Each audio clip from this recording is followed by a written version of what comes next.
ساتھ بہت نرمی کے ساتھ رہیں، بہت نرمی کے ساتھ۔ وہ تیز بھی بول دے تو کوئی حرج نہیں، ٹھیک ہے، ہوتا ہے۔ چولہے کے سامنے تھوڑی دیر آپ کھڑے رہ کے دیکھیے تو صحیح، کھڑے رہیے، پھر اس وقت آپ کو کوئی بلائے تو آپ بولیے کس انداز میں بولتے ہیں۔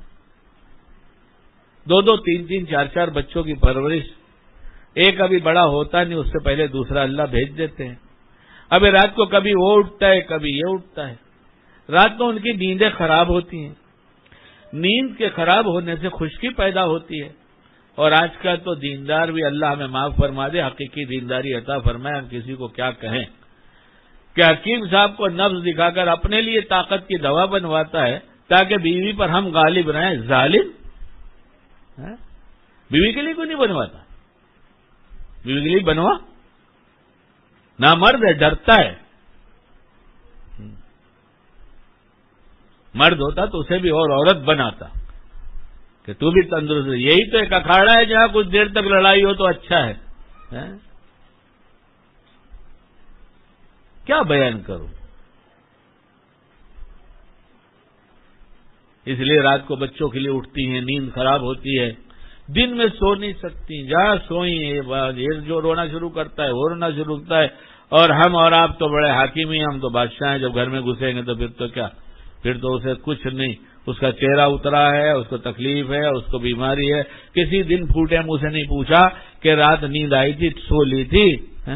نہیں پوچھتے۔ لڑکا سوتا ہے، اس کو جگائیں گے، وہ بیچاری تو اتنی تھکی ہے، گہری نیند، اٹھ دیکھ، وہ اٹھ گیا ہے، ذرا دیکھ کیا ہوا، اور خود کروٹ بدل کے سوتے ہیں۔ اٹھ دیکھ کی ذمہ داری تھی، ہماری ذمہ داری تھی، پوچھا شریعت میں کس کی ذمہ داری تھی؟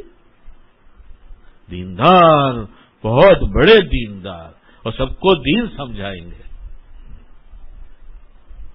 اٹھ کے کرو ذرا تو پتہ چلے پھر کتنا چڑچڑاپن ہوتا ہے۔ تو اگر وہ ذرا تیز بول دے تو آنکھیں نکلیں گی، تیری سمجھ میں آتا ہے کیا بولیں گے، اور ہم جتنا چاہے بولیں۔ لٹ گیا گھر، لٹ گیا مسلمان، لٹ گیا ایمان، لٹ گیا دین، لٹ گیا، ظاہر کی چیزیں لے کر گھوم رہا ہے کہ ہمارے پاس دین ہے، ہمارے پاس دین ہے، ہمارے پاس دین ہے۔ جس دن دین ہوتا اس دن زندگی کچھ اور ہوتی، اور حقیقی دین جب آئے گا تو سب سے پہلے نرمی آئے گی، بول میں نرم انداز ہو جائے گا، جھک کر بات کرے گا۔ بیوی کسی بات پر اگر کوئی غلطی بھی ہوگی کہے گی دیکھیے ایسا جو ہے نا، کوئی بات نہیں، وہ ہونا تو ہو گیا، تو مقدر تھا۔ حدیث پاک میں آتا ہے، اس لیے ذکر نہیں کر سکتا جب تک علم نہیں ہوگا۔ حدیث پاک میں آتا ہے برتنوں کی عمر ہوتی ہے، برتنوں کی عمر ہوتی ہے، وہ ٹوٹے گا، چاہے بیوی کے ہاتھ سے ٹوٹے، چاہے تمہارے ہاتھ سے ٹوٹے، چاہے بہو کے ہاتھ سے ٹوٹے۔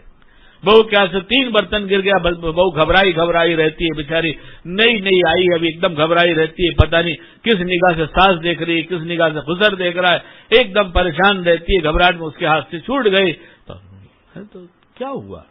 مقدر تھا۔ علم ہوتا تو ذکر اس وقت کا تھا، علم ہوگا تو اس وقت کا ذکر ہے کہ اس کی موت تھی، اسے ٹوٹنا تھا، یہ ٹوٹے گا۔ کسی کے مرنے پر کیوں نہیں غصہ ہوتے؟ مر گیا بیوقوف کہے گا، مر گیا۔